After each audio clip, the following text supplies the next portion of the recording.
형제는 평생 함께할 것 같았습니다. 어릴 적 한 방에서 자고 같은 밥을 먹고 같은 꿈을 꾸었습니다. 그런데 왜일까요? 나이가 들수록 점점 남처럼 멀어지는 건 누군가는 말합니다. 형제애가 식어서 그렇다고, 정이 없어서 그렇다고. 하지만 정말 그럴까요? 200년 전 조선의 실학자 정약용은 전혀 다른 대답을 내놓았습니다. 그는 형제가 멀어지는 것이 냉정해진 결과가 아니라 각자의 삶을 존중하게 된 결과라고 말했습니다. 오늘 우리는 정약용의 삶과 가르침을 통해 형제가 나이 들수록 왜 남이 되는지, 그리고 그것이 왜 자연스러운 일인지에 대해 이야기해 보려 합니다. 정약용에게는 두 형이 있었습니다. 정약전, 정약종, 그리고 정약용. 같은 부모 밑에서 태어나 같은 마당에서 뛰놀던 세 형제였습니다. 하지만 그들의 삶은 완전히 달랐습니다. 정약전은 흑산도 유배지에서 물고기를 연구하며 자산어보를 남겼습니다. 정약종은 천주교 신앙을 지키다 참수당했습니다. 정약용은 강진 유배지에서 백성을 위한 개혁안을 연구하며 목민심서를 완성했습니다. 한 사람은 과학을 선택했고, 한 사람은 신앙을 선택했으며, 한 사람은 개혁을 선택했습니다. 세 형제는 서로 다른 하늘 아래서 전혀 다른 삶을 살았습니다. 정약용은 이렇게 말했습니다. 형제는 같은 뿌리에서 자라나되 결국 각자의 길을 걸어간다. 물이 높은 곳에서 낮은 곳으로 흐르듯 형제 사이에도 시간이 흐르며 각자의 자리를 찾아간다. 이것은 슬픔이 아닙니다. 자연의 이치입니다. 이를 막으려 하는 것은 돌로 강의 흐름을 막으려는 것과 같습니다. 정약용은 이렇게 썼습니다. 젊은 시절에는 친구가 인생의 큰 의미였다. 형제도 마찬가지다. 어릴 때는 서로가 전부였다.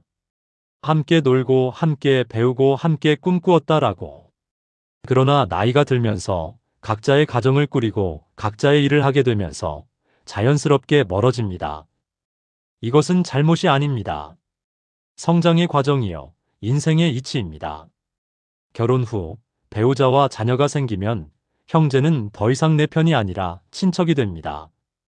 명절에 만나는 사람이 되는 거죠. 한 사람은 성공하고 다른 사람은 그렇지 못할 때 미묘한 감정들이 생깁니다.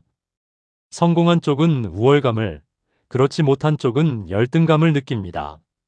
정약용은 관직에 있을 때와 유배에 있을 때 사람들의 태도가 달라지는 것을 경험했습니다. 형제라고 해서 예외는 아닙니다. 어릴 때는 과자 하나도 나눠 먹었지만 어른이 되면 몇만 원도 따져가며 계산합니다. 이것이 현실입니다. 부정할 것도 없고 부끄러워할 것도 없습니다. 각자 가정을 꾸리고 살아가야 하는 상황에서 돈은 생존과 직결되는 문제니까요. 정약종은 천주교에 몰두하는 동안 정약용은 실용적인 개혁안을 연구했습니다. 같은 부모에서 태어났지만 추구하는 바가 달랐습니다. 정약종은 내세의 구원을 중시했고 정약용은 현세의 개혁을 중시했습니다. 둘 다 옳은 길이었지만 서로 다른 길이었습니다. 이런 차이를 인정하는 것이 성숙함입니다.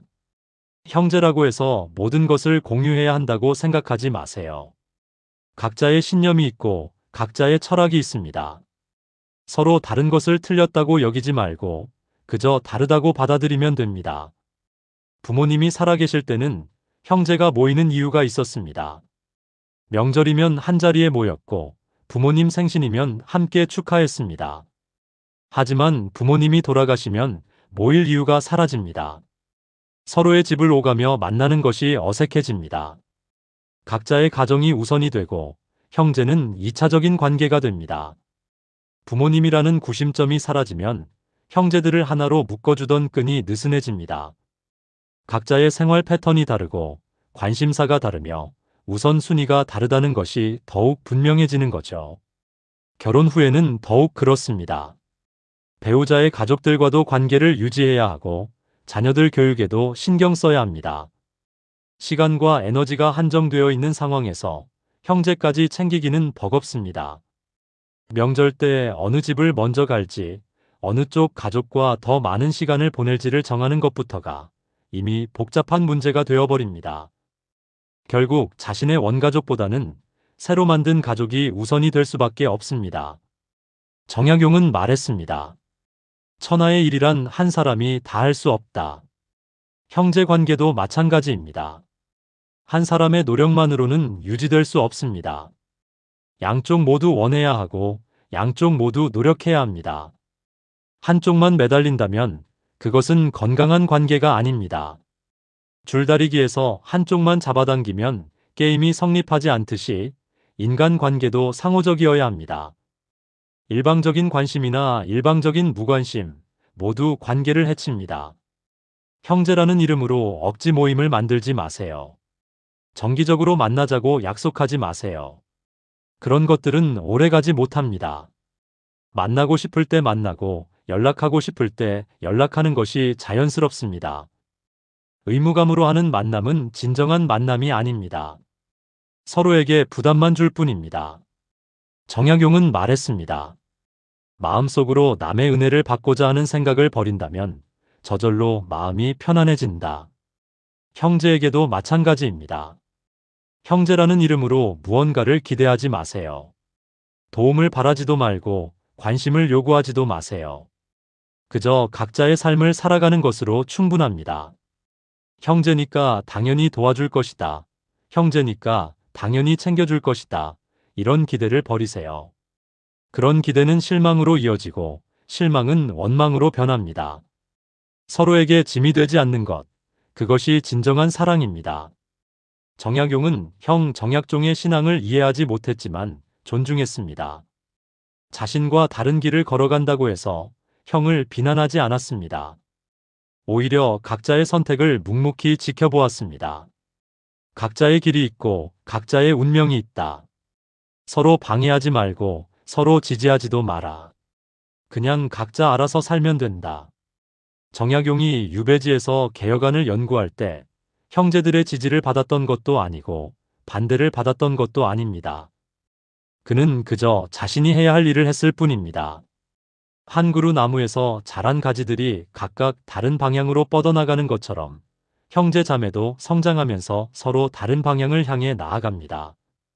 씨앗이 바람에 날려 멀리 퍼져나가야 새로운 숲을 만들 수 있듯이 형제 사이에도 흩어져야 각자의 삶을 온전히 살 수 있습니다. 한 곳에 모여 있으면서 서로 경쟁하고 갈등하는 것보다 떨어져 있으면서 평화롭게 지내는 것이 낫습니다. 정약전은 흑산도에서 자산어보를 쓰며 자신만의 길을 걸었고 정약종은 천주교 신앙을 위해 순교했으며 정약용은 강진에서 백성을 위한 개혁안을 연구했습니다. 그들은 서로 다른 길을 걸었지만 각자의 자리에서 최선을 다했습니다.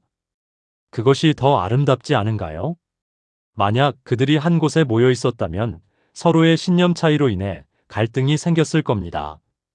정약종의 종교적 열정과 정약용의 현실주의적 개혁 의지가 충돌했을 거고 정약전의 학문적 관심과 다른 형제들의 정치적 관심이 어긋났을 겁니다.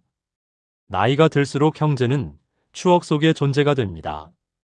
어릴 때의 기억들은 아름답게 남지만 현재의 관계는 그렇지 않을 수 있습니다. 추억은 추억으로 간직하고 현실은 현실로 받아들이세요. 어린 시절 함께 뛰놀던 형제와 지금의 형제는 다른 사람입니다. 시간이 흐르면서 모든 사람이 변합니다. 과거의 형제를 그리워하는 것은 좋지만 현재의 형제에게 과거의 모습을 강요하지는 마세요. 서로 변했다는 것을 인정하고 변한 모습 그대로를 받아들이면 됩니다. 연락하지 않는다고 해서 사랑하지 않는 것은 아닙니다. 만나지 않는다고 해서 그리워하지 않는 것도 아닙니다. 단지 각자의 방식으로 살아가고 있을 뿐입니다. 사랑에는 여러 가지 형태가 있습니다.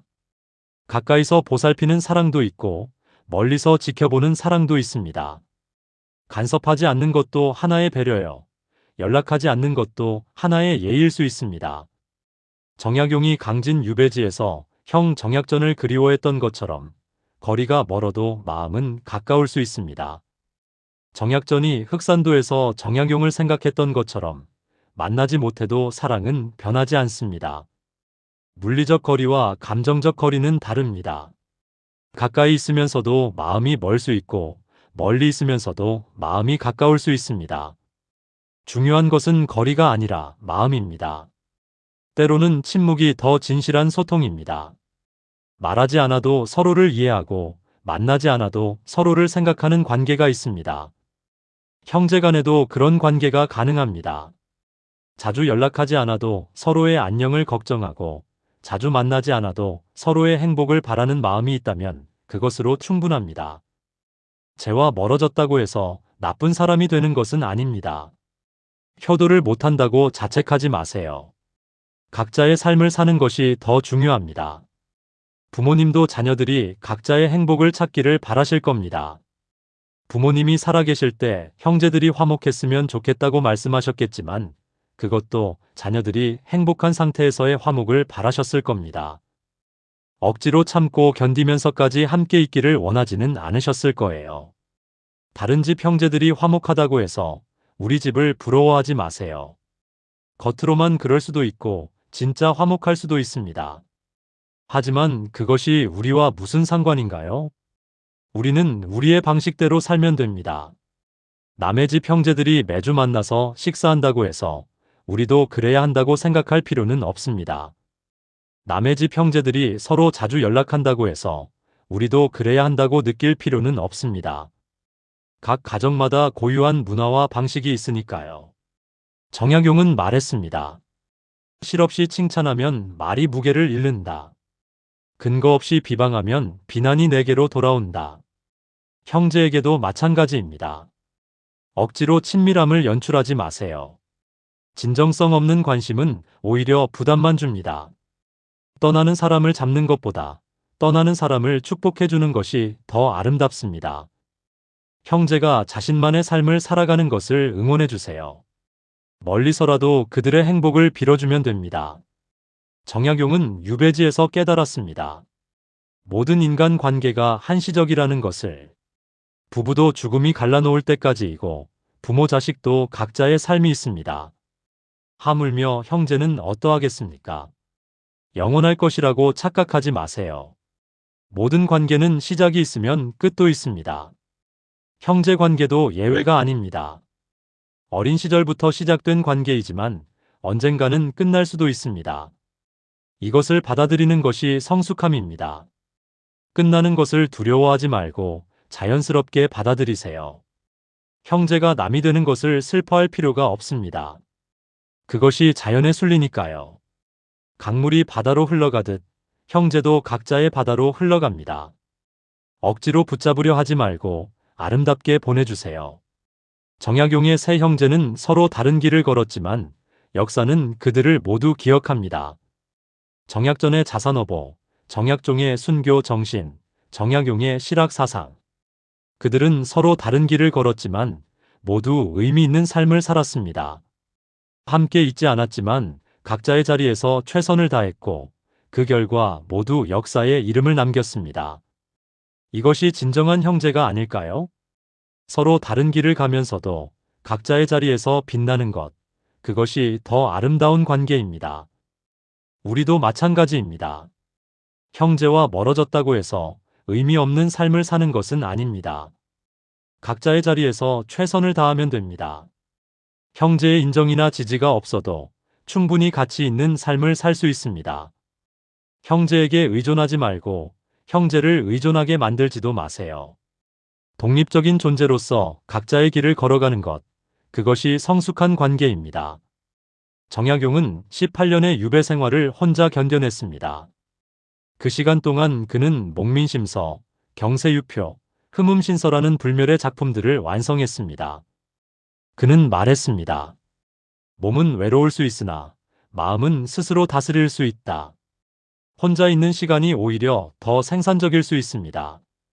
형제들과 함께 있으면서 시시한 이야기를 나누며 시간을 보내는 것보다 혼자 있으면서 책을 읽고 생각하는 시간이 더 가치 있을 수 있습니다. 고독 속에서 자신을 돌아보고 인생을 성찰하며 미래를 계획하는 시간을 가지세요. 정약용이 목민심서에서 말한 다스림의 본질은 지나치지 않는 것이었습니다. 형제 관계도 마찬가지입니다. 지나친 기대는 원망을 낳고 지나친 친밀함은 갈등을 낳으며 지나친 간섭은 관계를 해칩니다. 가장 좋은 관계란 서로를 소모하지 않는 관계입니다. 자주 만나지 않아도, 자주 연락하지 않아도 서로의 삶을 존중하는 관계. 그것이 가장 오래 갑니다. 현대 사회에서 형제 관계는 선택의 문제가 되었습니다. 과거에는 가족이라는 이유로 어쩔 수 없이 함께 살아야 했지만 지금은 선택할 수 있습니다. 함께 있고 싶으면 함께 있고 떨어져 있고 싶으면 떨어져 있을 수 있습니다. 이런 자유가 주어진 상황에서 억지로 관계를 유지할 이유는 없습니다. 자연스럽게 흘러가는 대로 두세요. 형제가 남이 되는 것은 슬픈 일이 아닙니다. 자연스러운 일입니다. 계절이 바뀌듯 관계도 바뀝니다. 봄에는 함께 꽃을 피웠지만 가을에는 각자의 열매를 맺습니다. 이것은 배신이 아니라 아름다운 변화입니다. 형제 자매와의 관계에서 자유로워지세요. 의무감에서 벗어나세요. 죄책감을 버리세요. 각자의 삶을 살아가는 것, 그것이 진정한 형제애입니다. 떨어져 있으면서도 서로를 축복하는 것, 그것이 성숙한 사랑입니다. 그것이면 충분합니다. 나이 들수록 형제가 줄어드는 것이 아닙니다. 불필요한 기대와 무거운 의무감이 사라질 뿐입니다. 그 자리에 남는 것은 조용한 존중과 멀리서의 축복입니다. 이것이 정약용이 200년 전 우리에게 전하는 혈연의 진실이자 삶의 지혜입니다. 오늘 이야기는 여기까지입니다. 끝까지 함께 해주셔서 감사합니다. 구독과 좋아요 꼭 눌러주세요.